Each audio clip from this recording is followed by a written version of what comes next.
Amigos, y hemos escuchado en diversas ocasiones que una de las principales aspiraciones del presidente Luis Abinader es la creación de un ministerio público independiente, que sus miembros no tengan que ser nombrados por decreto del Poder Ejecutivo. Y en mayo de este año, hace apenas un par de meses, se depositó en el Congreso el proyecto de ley para la creación de un Ministerio de Justicia. Sobre este proyecto y sobre otros proyectos de ley que han sido enviados por el Ejecutivo al Congreso Nacional, vamos a conversar esta tarde con el señor Antoliano Peralta, consultor jurídico del Poder Ejecutivo. Bienvenido a Esto No Tiene Nombre. Muchas gracias. Gracias a usted y saludo a los oyentes de este programa, que es una cosa. Gracias, don Antoliano. ¿En qué punto está la propuesta que usted llevó hasta el Congreso, depositó para la creación del Ministerio de Justicia? Bueno, el proyecto del Ministerio de Justicia está joven todavía en el Congreso, ¿verdad? Que es un Congreso con mucho trabajo, y la última información que he tenido es que se envió a una comisión y que esa comisión abrió una especie de vistas públicas o invitaciones a los sectores interesados, y según mi última información, acudieron a esa reunión el representante del Ministerio Público, del Colegio de Notarios, del Colegio de Abogados y alguna otra institución para hacer algunos reparos y algunas observaciones. Es un método muy común. Normalmente nosotros después vamos y recogemos todas las observaciones y opinamos sobre ellas.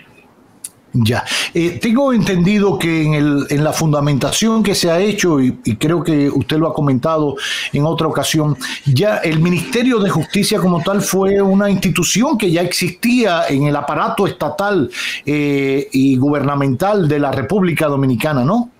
Sí, claro. Incluso el Ministerio de Justicia fue disuelto por última vez en el año 1964.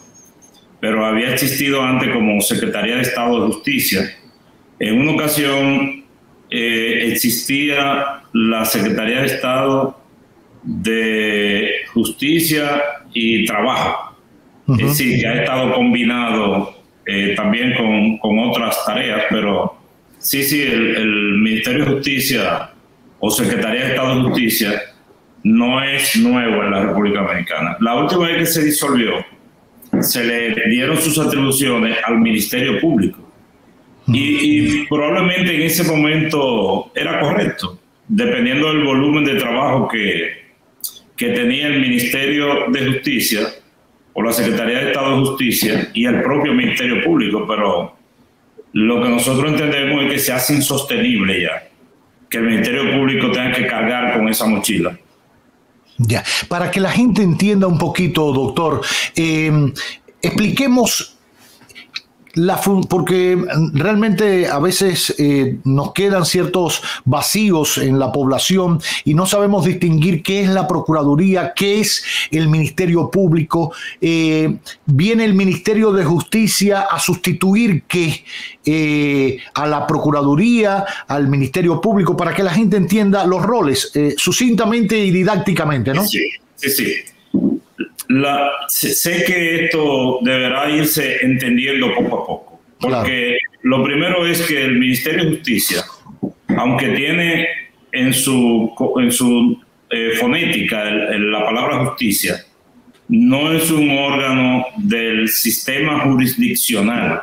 O sea, el Ministerio de Justicia no tiene nada que ver con juicio ni con los procesos que lleve el Ministerio Público. O sea, el Ministerio de Justicia no tiene que armar expediente ni acusar a nadie. No, para nada. Eso es una tarea del Ministerio Público y de los jueces. Entonces, ¿por qué es el Ministerio de Justicia? Porque sí, esta institución tendría, entre otras, la función de trazar políticas públicas en aras de mejorar el sistema de justicia en la República Dominicana. Entonces, en lo inmediato, además que sería una especie de apoyo en la parte administrativa de la justicia. en esa parte de la justicia que le corresponde al Poder Ejecutivo. Porque, por ejemplo, el INASIF es un órgano que lo designa, que pertenece de alguna manera al Poder Ejecutivo. Lo dirige ahora, actualmente la Procuraduría y lo seguirá dirigiendo la Procuraduría. El sistema penitenciario, el régimen penitenciario, que es una institución del Poder Ejecutivo. Claro. Entonces, porque lo es también la Procuraduría. Entonces, lo que este proyecto de ley pretende es que el sistema penitenciario lo maneje, en vez de la Procuraduría, que es un órgano del Poder Ejecutivo, que lo maneje, que esté bajo la regencia, bajo la sombrilla de un órgano distinto que se llamaría Ministerio de Justicia. Asimismo, como he dicho en otras ocasiones, este ministerio tendría un sistema registral, o sea, para recoger una serie de registros y operaciones administrativas que hace el Ministerio Público, como por ejemplo las ONGs, para que lo haga el Ministerio de Justicia, pero nada que ver con expedientes, nada que ver con investigaciones, ni con acusaciones. Ya. Miralba y yo comentábamos cuando supimos de su invitación y que había aceptado conversar. Aprovechar no es un oportunismo, es aprovechar la oportunidad para preguntarle de otros temas que no son afines. Por ejemplo, la ley para los... No la voy a decir textualmente, doctor, y me excusa, pero que tiene que ver con las personas con condición autista o algo por el estilo, que acaba de aprobarse en el Congreso. Y usted, cuando hicieron público la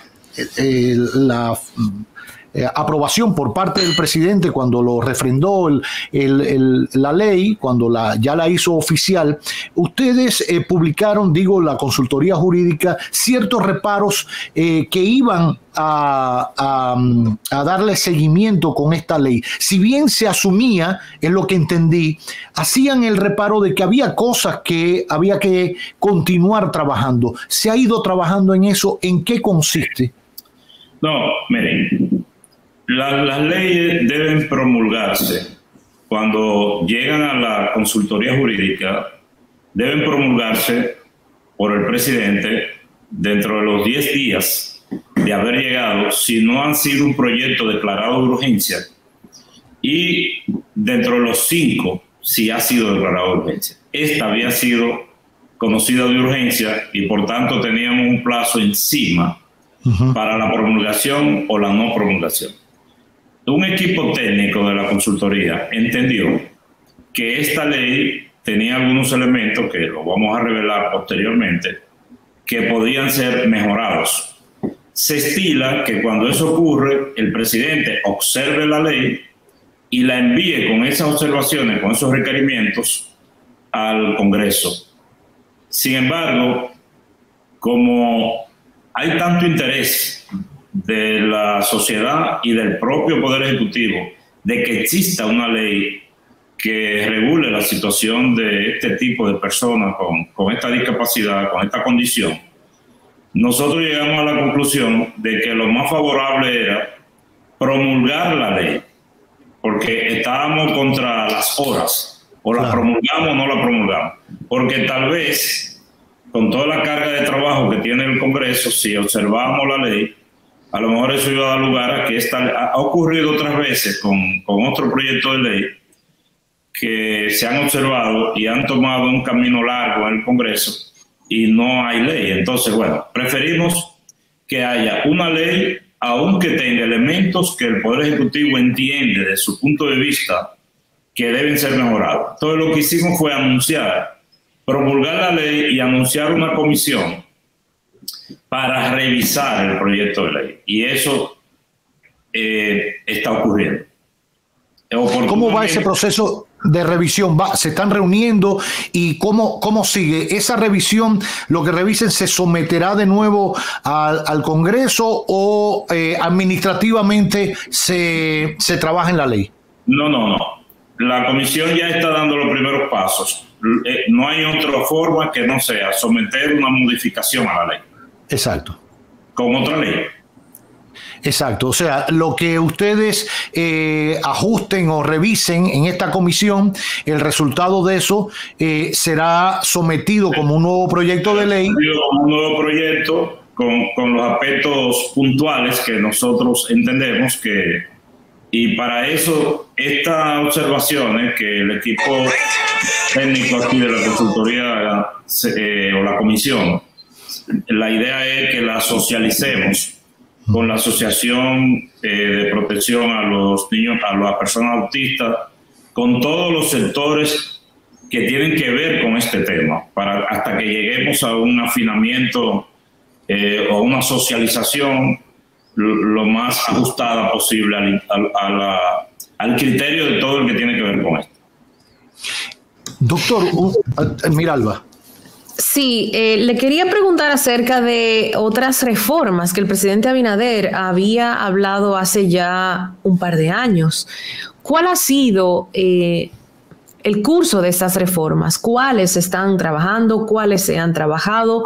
¿Cuál es el estatus de esas propuestas del presidente en su momento? Bueno. Eran muchas. Sí. Es bueno, Miralba, que se entienda lo siguiente. El presidente estaba trabajando, o sea, su equipo de trabajo, entre ellos la consultoría, una serie de proyectos de reforma que él había anunciado desde cuando era candidato. Correcto. Luego surgieron otros. Entonces el presidente decidió que todos estos proyectos de reforma se sometieran al Consejo Económico y Social. Correcto. El CES, porque dentro de ello también había una reforma, digamos, muy sensible, muy delicada, que era la ley que convocaba a la Asamblea para la reforma a la Constitución. Todos se sometieron al CES, pero algunos de estos proyectos, y eso era sabido de las personas que se convocaron al CES, donde estaban todos los partidos representados, todos los partidos políticos de la República Dominicana y otras instituciones empresariales, etcétera, se sometieron bajo la condición de que una parte de esos proyectos solo iban a ser expuestos para oír opiniones, porque ya eran proyectos que estaban cocidos para depositarse en el Congreso, y otros se iban a someter para la discusión plena del Consejo Económico y Social, y que estaba sujeta su deposición en el Congreso, su depósito en el Congreso, a el informe del Consejo Económico y Social. Bueno, pues de los primeros, ya hay varios que están cursando en el Congreso. Y puedo mencionar algunos. Por ejemplo, la ley de referendo aprobatorio, la ley de compra y contrataciones, la ley que modifica el DNI, entre otros, hablo de memoria. Ahora, algunos otros proyectos de lo que se conocieron en el Consejo Económico y Social, se está en espera de que ese proceso se concluya, que se hagan los informes finales, porque ya hace un buen tiempo que terminaron las discusiones en las mesas.